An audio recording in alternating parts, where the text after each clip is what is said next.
നമസ്കാരം.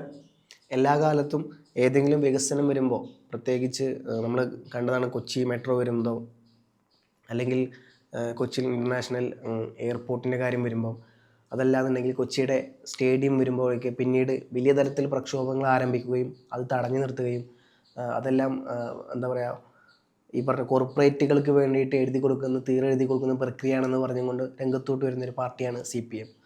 അതേ CPM എടുത്ത പുതിയൊരു നിലപാടാണ് ഇന്ന് നമ്മൾ ചർച്ച ചെയ്യാൻ പോകുന്നത്. മറ്റൊന്നുമല്ല, ഇന്നത്തെ ദേശാഭിമാനി വായിച്ചവർക്കറിയാം, LDFിൻ്റെ അല്ലെങ്കിൽ CPMൻ്റെ അല്ലെങ്കിൽ CPIM communist party of India മാർക്സിസ്റ്റിൻ്റെ പിണറായി വിജയൻ്റെ അവരുടെ പാർട്ടിയുടെ ഏറ്റവും വലിയ അവരുടെ സന്ദേശങ്ങൾ വിളിച്ചോതുന്ന അവരുടെ മാധ്യമമാണ് അല്ലെങ്കിൽ അവരുടെ പത്രമാണ് ദേശാഭിമാനി എന്ന് പറഞ്ഞാൽ. ആ ദേശാഭിമാനിയുടെ ഒന്നാമത്തെ പേജിൽ കൊടുത്ത ഫസ്റ്റത്തെ ഒരു കാര്യമാണ് ഈ MSC കമ്പനി ഇതേപോലെ അദാനി കമ്പനിയിൽ നിന്ന് 49% ഓഹരി വാങ്ങാൻ തയ്യാറാകുന്നു എന്നുള്ള കാര്യം.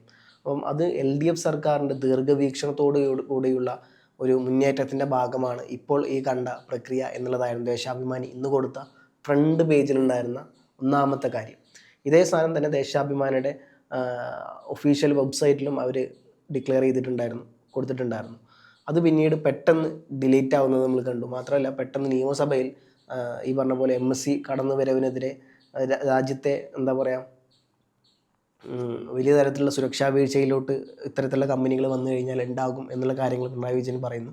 അപ്പം ഒരു വശത്ത് പിണറായി വിജയനും അദ്ദേഹത്തിൻ്റെ പാർട്ടി, അദ്ദേഹം നേതൃത്വം കൊടുക്കുന്ന അദ്ദേഹത്തിൻ്റെ പാർട്ടി പറയുന്നു MSC അദാനി ഗ്രൂപ്പും ചേർന്നിട്ടുള്ള ഈ ഒരു എന്താ പറയുക ഓഹരി വിപണനം CPMൻ്റെ അല്ലെങ്കിൽ ഇടതുപക്ഷ സർക്കാരിൻ്റെ അല്ലെങ്കിൽ പിണറായി വിജയൻ്റെ ഏറ്റവും വലിയ നേട്ടമായി ചിത്രീകരിക്കുന്നു ദേശാഭിമാനി. അതേ വശത്ത് പിണറായി വിജയൻ പറയുന്നു, അതിനെ കുറ്റപ്പെടുത്തി പറയുന്നു, അത് അങ്ങനെ ആക്കി കഴിഞ്ഞാൽ പലതരത്തിലുള്ള പ്രശ്നങ്ങളുണ്ട് എന്നുള്ളതും രാജ്യത്ത് പല വിദേശ കമ്പനികളും പിടിമുറുക്കും എന്നുള്ളതും അത് രാജ്യത്തിനുള്ളിൽ വലിയ തരത്തിലുള്ള സുരക്ഷാ വീഴ്ചയ്ക്ക് കാരണമാകും എന്നുള്ള കാര്യങ്ങളൊക്കെയാണ് ഇപ്പം നമ്മൾ സംസാരിച്ചുകൊണ്ടിരിക്കുന്ന നേരത്തെ പിണറായി വിജയൻ മാധ്യമങ്ങൾക്കും അതുപോലെ നിയമസഭയിലൊക്കെ പറഞ്ഞുകൊണ്ടിരിക്കുന്നത്. അപ്പോൾ അദ്ദേഹത്തിൻ്റെ ഒരു നിലപാട്, അദ്ദേഹത്തിൻ്റെ പാർട്ടിക്ക് അല്ലെങ്കിൽ അദ്ദേഹത്തിൻ്റെ പാർട്ടിയുടെ പത്രത്തിന് മറ്റൊരു നിലപാട് എന്നുള്ളതാണ്. അതല്ലെങ്കിൽ തന്നെ നമുക്ക് വേറെ രീതിയിൽ പറയാം, രാത്രിയിൽ അദ്ദേഹത്തിന് ഈ പറഞ്ഞ പോലെ അദാനിയോടും MSC കമ്പനിയോടും അനുയോജ്യമായ നിലപാടും അത് നേരം വെളുക്കുമ്പോൾ മാറിക്കൊണ്ട് അതിനെതിരായിട്ട്, കാരണം നേരം വെളുക്കുമ്പോൾ ജനങ്ങൾ ഈ പറഞ്ഞ പോലെ ന്യൂസുകളെല്ലാം കാണുന്നത്, അപ്പോൾ ആ സമയത്ത് വന്നുകൊണ്ട് ഇതിനെതിരെ അതിശക്തമായി പറയുകയും രാത്രിയിലെ മറവിൽ ഇതിനെ പുകഴ്ത്തി പറയുകയും ചെയ്യുന്ന ഒരു പ്രക്രിയയാണ് പിണറായി വിജയനും അദ്ദേഹത്തിൻ്റെ പാർട്ടിയും സ്വീകരിക്കുന്നത് എന്നുള്ള വലിയ ചോദ്യത്തിനോടെ കിടക്കുന്നുണ്ട്. എന്തായാലും ഇതിൻ്റെ കാര്യം നമ്മൾ നോക്കുമ്പം വലിയ തരത്തിലുള്ള ഇൻവെസ്റ്റ്മെൻറ്റാണ് VD സതീശൻ സർക്കാർ വന്നതിന് ശേഷം. നമുക്കറിയാം, ഒരു ഇൻവെസ്റ്റ്മെൻറ്റ് വരണമെന്നുണ്ടെങ്കിൽ സ്വാഭാവികമായിട്ടും അവിടെ നിലനിൽക്കുന്ന സർക്കാരിനെതിരെ, ഭരണകൂടത്തിനെതിരെ ഏതെങ്കിലും തരത്തിലുള്ള ഒരു അവിശ്വാസം ഉണ്ടെന്നുണ്ടെങ്കിൽ ഒരു കമ്പനികൾ, കാരണം അവർ ഇത്തരത്തിൽ വലിയ തരത്തിലുള്ള അവരുടെ ഫണ്ടുകൾ നിക്ഷേപിക്കുമ്പോൾ അവർക്ക് അതിനൊരു പ്രോഫിറ്റ് കിട്ടണം. അപ്പം അത്തരത്തിലുള്ള ഫണ്ട് നിക്ഷേപിക്കുമ്പോൾ കിട്ടിയിട്ടില്ലെങ്കിലും കൊടുത്ത പണമെങ്കിലും പോകാണ്ടിരിക്കുക എന്നുള്ളൊരു സാമാന്യ ബുദ്ധി അല്ലെങ്കിൽ സാമാന്യ ചിന്ത ഏതൊരു ഇൻവെസ്റ്റേഴ്സിനും വരുന്ന കാര്യമാണ്. അപ്പോൾ അത്തരത്തിൽ കേരളത്തിലോട്ട് ഇതേവരെ വലിയ തരത്തിലുള്ള കമ്പനികൾ വരാത്തതിൻ്റെ പ്രധാനപ്പെട്ട കാരണം, നമ്മളിപ്പം മറ്റൊരു കമ്പനി എടുക്കണില്ല, സാബു ജേക്കബിൻ്റെ പാർട്ടി മാത്രം എടുത്താൽ തന്നെ നമുക്കറിയാം കിറ്റെക്സ് ഇവിടെ നിന്ന് പോയതിൻ്റെ പല റീസണുകളും, എല്ലാ കാര്യം ഞാൻ അംഗീകരിക്കുന്നില്ല, എന്നിരുന്നാൽ പോലും നല്ലൊരു പരിധി വരെ അതൊരു ഉദാഹരണം പറഞ്ഞതാണ്. അങ്ങനെ പല കമ്പനികളും ഇവിടെ ഇൻവെസ്റ്റ് ചെയ്യാണ്ട് ഇവിടുന്ന് മാറി തെലങ്കാനയിലോട്ടും ആന്ധ്രയിലോട്ടും തമിഴ്നാട്ടിലോട്ടും അവിടെ പോകുന്നത് മാത്രമല്ല, അവർക്ക് അവിടെ എന്താ പറയുക, അവരുടെ കമ്പനി തുടങ്ങാൻ വേണ്ടിയിട്ട് ലാൻഡ് വരെ ആ സർക്കാർ ഫ്രീ ആയിട്ട് കൊടുക്കുന്ന പല പ്രക്രിയ നമ്മൾ കണ്ടതാണ്, തെലങ്കാനയിലടക്കം നമ്മൾ കണ്ടതാണ്.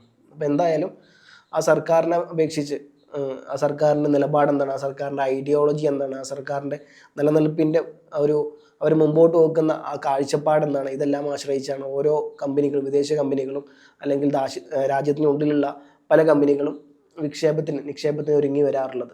CPMനെ സംബന്ധിച്ചിടത്തോളം അവരുടെ ഒരു മെയിൻ പോളിസി എന്ന് പറഞ്ഞാൽ സമരം എന്നുള്ളതാണ്. അപ്പോൾ ഇത്തരത്തിൽ പ്രധാനപ്പെട്ട ഒട്ടുമിക്ക കമ്പനികളും ഭയപ്പെട്ടത്, അഥവാ തങ്ങളെങ്ങാനും ഇത്തരത്തിലുള്ള ഒരു ഇൻവെസ്റ്റ് ഈ സംസ്ഥാനത്ത് നടത്തി കഴിഞ്ഞാൽ ആ സംസ്ഥാനം ഭരിക്കുന്ന പാർട്ടി, കഴിഞ്ഞ വർഷവും അതിന് തുടർച്ചയായ ചരിത്രത്തിൽ 2ാം വട്ടം വന്ന സ്ഥിതിക്ക് ഇനി വീണ്ടും അവരെങ്ങാനും വരുമോ, വന്നു കഴിഞ്ഞാൽ തങ്ങളിട്ട ഇൻവെസ്റ്റേഴ്സ് എല്ലാം വെറുതെ വെള്ളത്തിലാവുമോ, കൊടുത്ത പൈസ പോലും നഷ്ടപ്പെടുമോ എന്നുള്ള ഭയം സ്വാഭാവികമായിട്ടും ആർക്കും വരാവുന്ന കാര്യമുള്ളൂ.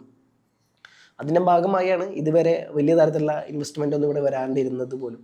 എന്തായാലും ഭരണം മാറി, കാലം മാറി, VD സതീശൻ വരുന്നു, വലിയ തരത്തിലുള്ള പ്രഖ്യാപനങ്ങൾ വരുന്നു. സ്വാഭാവികമായിട്ടും MSC പോലത്തെ വലിയ അന്താരാഷ്ട്ര കമ്പനികൾ ഇന്ത്യയിൽ ഓഹരി വാങ്ങാൻ തയ്യാറാവുന്നു, നിക്ഷേപം കൊടുക്കാൻ വേണ്ടി തയ്യാറാവുന്നു. അപ്പോൾ ഇത്തരത്തിലോട്ട് വരുമ്പോൾ അതിൻ്റെ പിതൃത്വം ഏറ്റെടുത്ത് വരുന്ന ഒരു പ്രക്രിയയാണ് നമ്മൾ കണ്ടത്. ഇതേ പിണറായി വിജയൻ തന്നെ പിന്നീട് കൊച്ചി മെട്രോയുടെ പിണറായി വിജയൻ്റെ പാർട്ടി കൊച്ചി മെട്രോ അവരാണ് കൊണ്ടുവന്നത് എന്നുള്ള കാര്യങ്ങളെല്ലാം അവകാശപ്പെടുന്നത് നമ്മൾ കണ്ടതാണ്. മാത്രമല്ല കൊച്ചിൻ ഇൻ്റർനാഷണൽ എയർപോർട്ടായാലും പല കാര്യങ്ങളും തുടക്കത്തിൽ എതിർക്കും, അതിനകത്ത് അതിശക്തമായ നിലപാടെടുക്കും. പിന്നീട് അത് ഏതെങ്കിലും സർക്കാർ കൊണ്ടുവരും, എല്ലാം പൂർത്തിയാകും. പിന്നെ ഔദ്യോഗികമായ ഉദ്ഘാടനം മാത്രം ബാക്കി നിൽക്കുക, സർക്കാർ മാറി മറ്റൊരു സർക്കാർ വരും. ആ സർക്കാരാണ് പിണറായി വിജയൻ്റെ സർക്കാർ. പിന്നീട് അവരത് ഉദ്ഘാടനം ചെയ്യുന്നു, പിന്നെ അതിൻ്റെ പിതൃത്വം അവർ ഏറ്റെടുക്കുന്നു. അപ്പോൾ ഇത്തരത്തിൽ ആരാൻ്റെ കുട്ടിയുടെ പിതൃത്വം ഏറ്റെടുക്കുന്ന ഒരു പതിവ് ശൈലി CPM-നുള്ളിൽ എപ്പോഴും ഉള്ളത് തന്നെയാണ്. അപ്പോൾ എന്തായാലും ഇതിലും അത് മാറിയിട്ടില്ല. ഉമ്മൻചാണ്ടിയുടെ കാലത്ത് തന്നെ ഈ പറഞ്ഞ പോലെ അദാനി ഗ്രൂപ്പായിട്ടുള്ള കാര്യത്തിൽ കരാർ ഒപ്പിടുന്നതും പല കാര്യങ്ങളും നടക്കുന്നത്.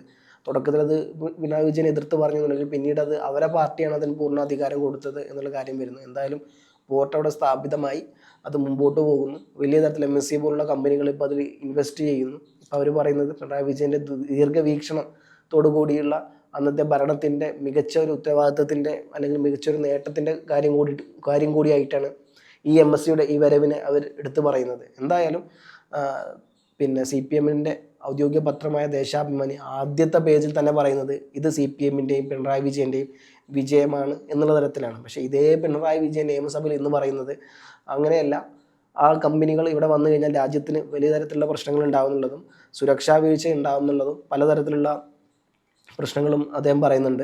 അപ്പം അദ്ദേഹത്തിൻ്റെ നിലപാട്, അദ്ദേഹത്തിൻ്റെ പാർട്ടിക്ക് മറ്റൊരു നിലപാട് എന്നുള്ളത് നമ്മൾ കണ്ടറിയേണ്ടതാണ്. എന്തായാലും വരും ദിവസങ്ങളിൽ എനിക്ക് തോന്നുന്നു പാർട്ടിക്കുള്ളിൽ തന്നെ അദ്ദേഹത്തിനെതിരെ പലതരത്തിലുള്ള ഒരു ആൾക്കാർ ഉയർന്നു വരുന്നുണ്ട്. അപ്പം KK ശൈലജയുടെ കാര്യത്തിലായാലും അല്ലെങ്കിൽ P ജയരാജൻ്റെ കാര്യത്തിൽ നമ്മളിതെല്ലാം കണ്ടതാണ്. അപ്പോൾ എന്തായാലും പാർട്ടിക്കുള്ളിൽ അദ്ദേഹത്തിനെതിരെ സ്വരങ്ങൾ ഉയർന്നു വരുന്നുണ്ട്. അപ്പോൾ ഇത്തരത്തിൽ അദ്ദേഹത്തെ എതിർക്കുന്ന ഏതെങ്കിലും നേതാക്കന്മാരാണോ ദേശാഭിമാനിയുടെ പത്രം നിയന്ത്രിക്കുന്നത് എന്നുള്ള കാര്യം ചർച്ച ചെയ്യപ്പെടേണ്ടത് തന്നെയാണ്. കാരണം അദ്ദേഹം അറിയാണ്ട് അല്ലെങ്കിൽ അദ്ദേഹത്തിൻ്റെ നിലപാടിന് വിപരീതമായ ഒരു കാര്യമാണ് ദേശാഭിമാനിയുടെ കൊടുത്തിട്ടുള്ളത്. അദ്ദേഹം ആ സാധനത്തിന് തികച്ചും വിപരീതമായ കാര്യമാണ് നിയമസഭയിൽ പറയുന്നതും. അപ്പം പാർട്ടി ദിനപത്രം ആരെങ്കിലും ഹൈജാക്ക് ചെയ്തോ എന്നുള്ള കാര്യം വലിയ ചോദ്യം ചിഹ്നമാണ്. എന്തായാലും വരും ദിവസങ്ങളിൽ ഏതൊക്കെ തരത്തിലാണ് ഇതിൻ്റെ മറ്റു കാര്യങ്ങൾ പോവുക എന്നുള്ളതും CPM-ൻ്റെ യഥാർത്ഥ നിലപാട് എന്താണെന്നുള്ളത് അത് പാർട്ടി സംസ്ഥാന സെക്രട്ടറി തന്നെ ഔദ്യോഗികമായി പറയേണ്ടതെന്നാണ്. കാരണം പാർട്ടിയുടെ പ്രതിപക്ഷ നേതാവിന് മറ്റൊരു അഭിപ്രായം, പാർട്ടിയുടെ മുഖപത്രത്തിന് വേറൊരു അഭിപ്രായം. അപ്പോൾ പാർട്ടിയുടെ സെക്രട്ടറിക്ക് എന്തഭിപ്രായം എന്നുള്ളത് വലിയ ചോദ്യത്തിനായിട്ട് കിടക്കുന്നുണ്ട്. സ്വാഭാവികമായിട്ടും വരും ദിവസങ്ങൾ അദ്ദേഹം മാധ്യമപ്രവർത്തകരായിട്ട് കാണും എന്നുള്ളത് നമ്മളും വിശ്വസിക്കുന്നത്. എന്തായാലും വരും ദിവസങ്ങളിൽ കാത്തിരുന്ന് കാണാം ഏത് തരത്തിലായിരിക്കും MV ഗോവിന്ദൻ്റെ നിലപാടുകൾ എന്നുള്ളത്.